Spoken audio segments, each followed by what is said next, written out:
That was a very good point to talk about the distance between the way Biden addressed this topic on defense, on his back foot last year in this same venue compared to the way he talked about it with subtlety, nuance, empathy, understanding, I think, but also a new level of sort of a new depth to his understanding compared to how he's previously And it's interesting because I also was kind of waiting for the but. I mean, we have the advantage, and I was sort of leafing through it, waiting for the but as well, because, you know, President Biden, even when he was, you know, Vice President Biden and Senator Biden, has tended to talk about policing as another working class job. And he is working class Joe. And so he has talked to it about policing as somebody who empathizes with police as working class workers, right? And empathizes so much with them that the sort of reflex is to say they need more money. Just give them more money, put more money in, you know, and that's really what was done in the 1990s as well. But I also thought it was refreshing that the focus was on the families, on what parents have to tell their children, on empathy for those who have been harmed or killed, just pure empathy. And he did throw a line in about training, but I thought that the fact that it wasn't a fund the police speech, it wasn't a defund the police speech either. Congressional Black, I wondered if that was specifically in response to Congressional Black Caucus today saying we want de-escalation training to be mandatory for police in every department in the country, which is a very specific thing. It's not like we just want more training money for cops. It was we want this specific helpful thing. And I wondered if it might have been a reference to that in the way that he brought that up. I think also, I mean, you talk about the last State of the Union where it was, of course, we want to fund the police, because he was in the middle of a kind of political battle with the right that was saying Democrats want to defund the police. They want to end policing as we know it.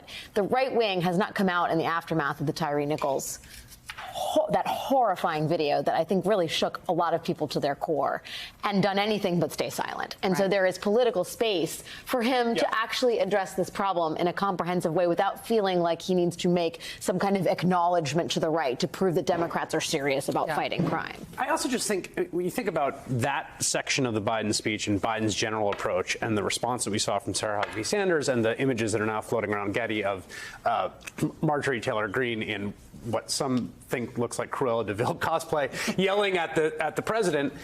Like, the point of politics in a liberal democracy is to try to persuade people. If persuasion is not possible, then the whole enterprise falls apart. And sometimes it's very easy to think that persuasion isn't possible because we're polarized. But I tend to think, as a public communicator myself, persuasion is possible, and there's ways to talk to people that are more or less persuasive.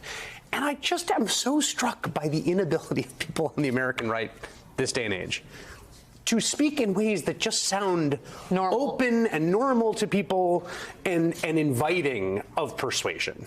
And the Sarah Huckabee Sanders, that register, the woke mob, he's surrendered to the woke mob, this whole thing, that was the campaign they run in the midterms. Like, that were the ads, the mailers showing up in Michigan where they got their butts handed to them. The communists are coming for your babies. They have tried all this. And look, there are universes in which that kind of high-pitched lyrics, sometimes it can be persuasive and activating. It worked on crime in New York. So it's not like that never works. It just strikes me as such a strange asymmetry in American life that one side really does seem trapped in this strange echo chamber where you just say CRT without explaining what it is. You just all these jargon and words and Latinx you banned from state government. It's like, what are you talking about? I understand I'm not the median voter and I'm not the audience for it.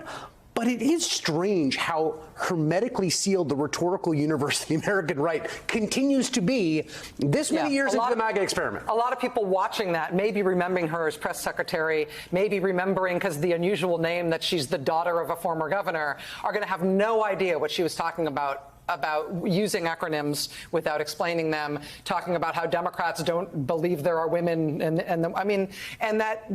this idea that there's even the idea that a woke mob is a thing that you just referenced without sort of explaining what you mean by that. It only exists in a specific part of a polity that, again, it's not in sort of. There is an overarching strategic reason for this, and that is the 2 senators per state formula, which allows the Republicans, just by making these non-persuasive arguments, to still win control of the Senate in certain circumstances, and the Electoral College.